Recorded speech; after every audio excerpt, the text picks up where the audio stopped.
Hello ladies and gentlemen, my name is Dr.Wily and welcome to a bit of a different type of video. This time we'll be doing the Zelda tier list. I already made this one and put it on Twitter, Instagram in the community tab, and it sparked a bit of controversy and people wanted me to explain why I put certain games at certain places in this ranking. So let's recreate it and then I'll explain bit by bit why I put it there.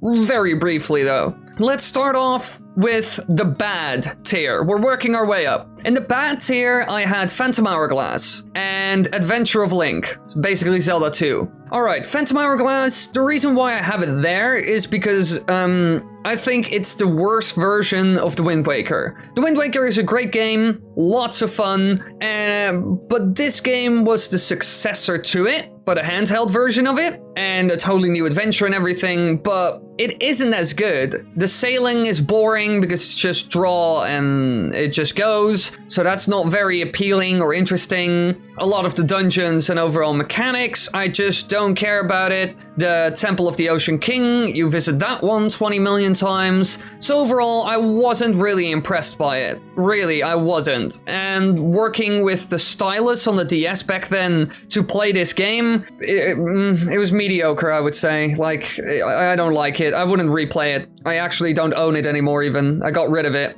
And then we have the Adventure of Link. This game it's just way too off the formula. It's in a way, it's like a direction Zelda took after the first game that I just don't like. It is difficult, it is stupid in ways, it is very cryptic, I just don't like it. It was like a bad direction for The Legend of Zelda to go into, and luckily enough, this was the only game of its kind. And we only saw like side-scrolling stuff like it in a handful of games. But there it was just used for shorter periods, which it worked really well for, but not an entire game, and especially not at this difficulty level and this cryptic. And although I'll admit the first Zelda was also very cryptic, but at least that one was very free and top-down, which just works better in my opinion for a Legend of Zelda game. Alright, now we go on to the meh tier. Here we had the Four Swords Adventures. What is that? What else do we have? Spirit Tracks, which kind of has the same problems as what is it called? Phantom Hourglass. But first up, Four Swords Adventures. Just not interested. I don't think multiplayer Zelda stuff works. I really don't think it does. Cool idea. Some of the bosses in the game are cool, but overall, meh. I don't think the online aspect just works in a Zelda game. It's not made for it. I don't think Triforce Heroes works as well.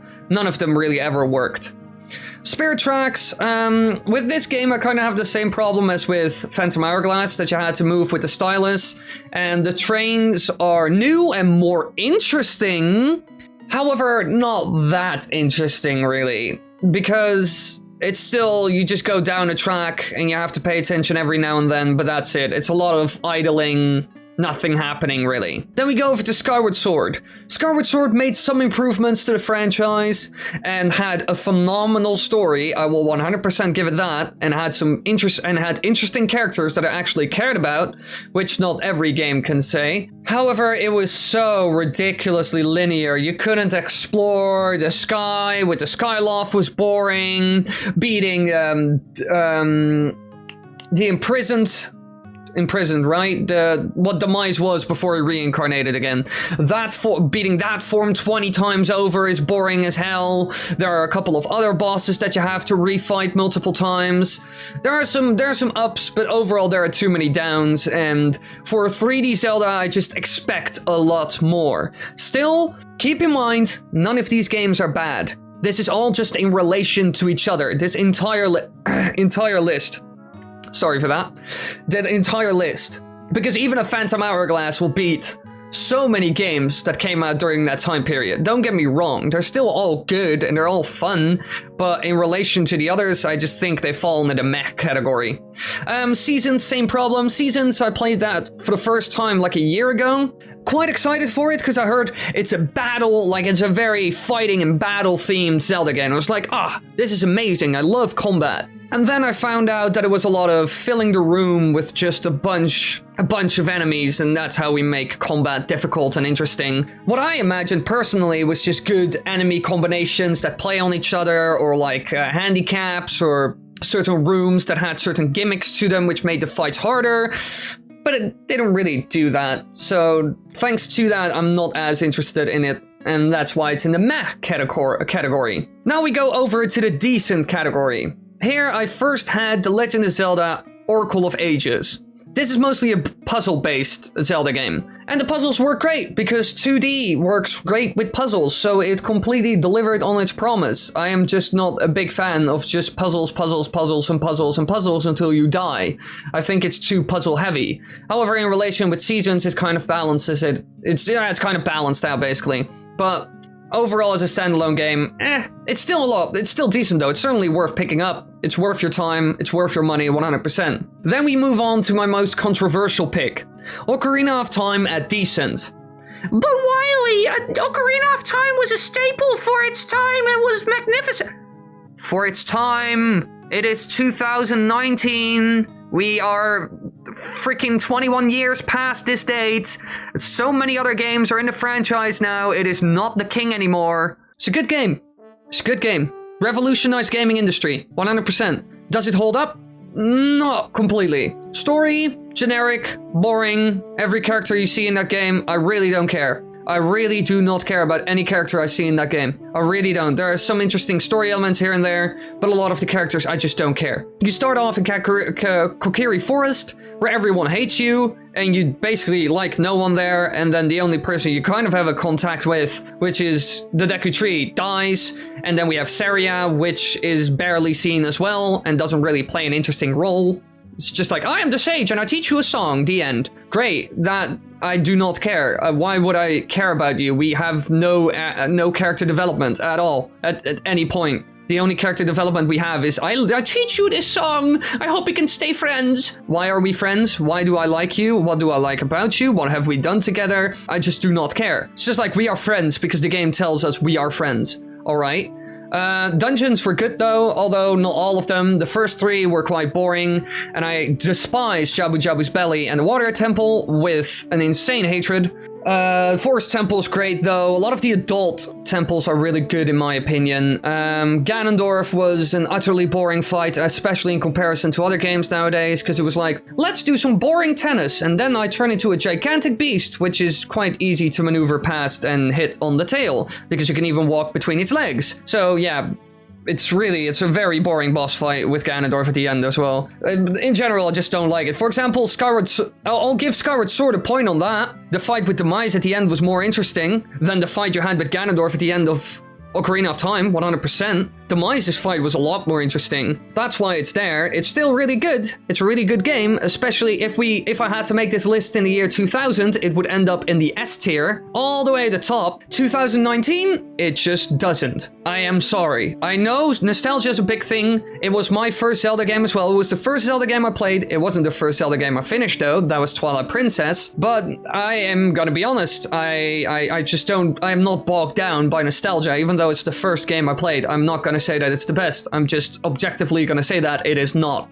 Still a legend in its regard, but it's decent. But for the year 2019, it has a lot of problems and not a lot of special notes or features that really make it stand out. Then we move on to my good tier, which is gigantic. We got Minish Cap, we got Twilight Princess, we got The Wind Waker, we got the original Legend of Zelda, Link's Awakening, A Link to the Past, and Link to the Past Game Boy with 4 swords. Alright, the Minish Cap. Why is the Minish Cap on there? The pixel art is absolutely beautiful. The villain is really interesting. The final fight with the villain Vati is really, really good. And it had mechanics that were special and are memorable. The entire turning big and small is memorable. Twilight Princess. Twilight Princess is also a really good game. Tons of interesting characters. For example, when you start off in a village and you get to know Russell, you get some bonding moments with Russell and get to learn why you like Russell and talk with Russell, and Russell gives you cool stuff, so you care about Russell. Hey, I mean, Saria gave you the ocarina, but really that gets replaced by a better one shortly after, and you don't really do that much with it, and you don't really care. Like, a sword is a lot more fun to get from a character. When everything goes to hell, and you lose everyone. You later on find Russell again, and he's a part of the Resistance. You do a bunch of stuff with him and with his other friends. You work together into achieving a certain goal. So he's just seen a lot more than Saria, for example. The final battle with Ganondorf is probably the best final battle with Ganondorf in any Zelda game ever seen. First, you get to do the entire tennis stuff, just like we saw in Ocarina of Time, but this time with more mechanics added, like the swooping down and the entire lit up triforce stuff. After that, we get a cool fight in his beast form as Wolf. After that, we go on to a horse fighting battle, which is yet again really cool. And then we go on the one-on-one arena style sword fighting. Epic, just epic. I can't explain it in any other way. Alright, then we move on to the Wind Waker. This world was amazing. The only thing that blew it for me, Wind Waker, if this one thing changed, Wind Waker would have been God tier. With the Wind Waker, you start off at Outset Island. Your little sister gets kidnapped. You go with the boat. You get onto the sea. You see tons of islands. All kinds of stuff. You can sail to it. Oh no, wait. You first need to beat the first 3 dungeons. And I think if I remember correctly, you also need to save your sister first. And then you can explore the map and go wherever you want. That completely broke it for me. I was constantly, in every playthrough of the Wind Waker that I've done, constantly tempted to go to every island and explore, but I was always held back by the game. For such a long period. I hated it. My biggest problem with this game. If it didn't have that, it would have been God tier, honestly. And it would have worked really well as an open world Zelda game. Easily. The first Legend of Zelda. Legend. It's just set the standard, really. And still, to this very day, it's really good. There's a lot of interesting secrets. There's a lot of things to see. A lot of things to find. A lot of surprises. The bosses are still really good. It is very bogged down by combat. I'll give it that. Like, the combat is very basic. But for a 2D game, really, what 2D games done and have done so far, still really, really good. Link's Awakening, amazing story, just straight up, amazing story. Story is just great.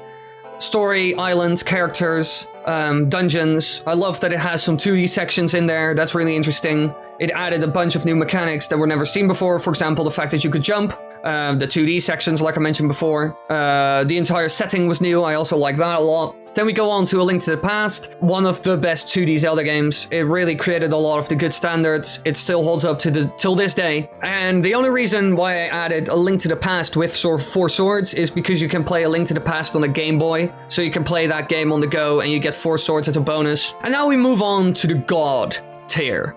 This is where we really start to shine, kids. Majora's Mask. The most interesting world, the most interesting characters, the most interesting story ever seen in any Zelda game. Hands down. Completely demolishes anything. This world completely sucked me up, and this was like the 3rd Zelda game or 4th Zelda game that I played.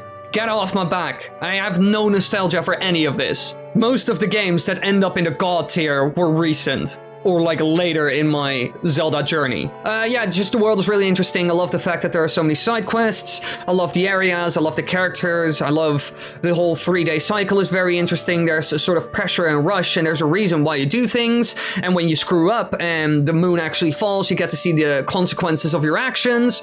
It's just very impactful. The side quests are amazing. Dungeons are overall really good. Stone Tower Temple is like the pinnacle, the top of like dungeon design, in my opinion. It can be very frustrating, I'll give it that, but it is extremely interesting. In my opinion, it's like a step up from the Forest Temple, which had the whole twisty stuff. It's like a step up from that, so that's why it's there. A Link Between Worlds. A Link Between Worlds is just the better version of A Link to the Past. It took everything that was great about A Link to the Past, added the wall merging, which was a genius puzzle mechanic, and just mechanic in general, not just for puzzling only. And then it also said, you know what, you can do the dungeons and a lot of stuff at your own pace and in your own way and at your own, in the order, in whatever order you want. Whew, it's 100% my favorite 2D Zelda. Then we go over to Breath of the Wild. Kind of speaks for itself, doesn't it? The dungeons suck. If you don't see them as dungeons, they're better. They're interesting puzzle boxes, but they're not really dungeons. So that's probably its biggest flaw. The shrines, genius, completely genius, utter crazy genius. The climbing and the gliding, yet again, genius, amazing. The fact that you could go anywhere. blew my mind. You can do anything in any order, you can do anything in any way, you don't have to go through a set path. If you want to go to the Zora's Domain and skip the entire going up the river with Sidon, then you can do that, and they'll be surprised when you arrive, and they're like, whoa, you're here, what, huh? Nintendo taking everything that's amazing about the first Zelda and putting it in a 3D game in the year 2017, and just adding on top, on top, on top, on top. And yeah, that's kind of my list. You don't have to agree with me, really, you don't have to. I'm not gonna argue with you that any of these games are actually bad. This is just in comparison and in relation to all the other Zelda games. Even a bad Zelda game will beat a lot of games out there, really, believe me, even a Phantom Hourglass. In the grand perspective of all the video games in the world and that I've personally played, it still ends up at like a 6 out of 10, so really 5 out of 10, so really it's not like I'm giving it a 2 or a 1 out of 10. Really, don't over exaggerate it. There's still, all of these games are still worth your time and you should check them out. It's also a lot of personal preference, so please don't get your panties up in a bunch. I hope you enjoyed this short little video. It's a bit different from what I normally do, but there's also a normal video on the channel right now, so go check it out. And any of the other videos, go subscribe, my lovelies. And then I will speak to all of you personally on Friday evening again. 8 p.m. to 12 p.m. Central European time for the stream. So, bye!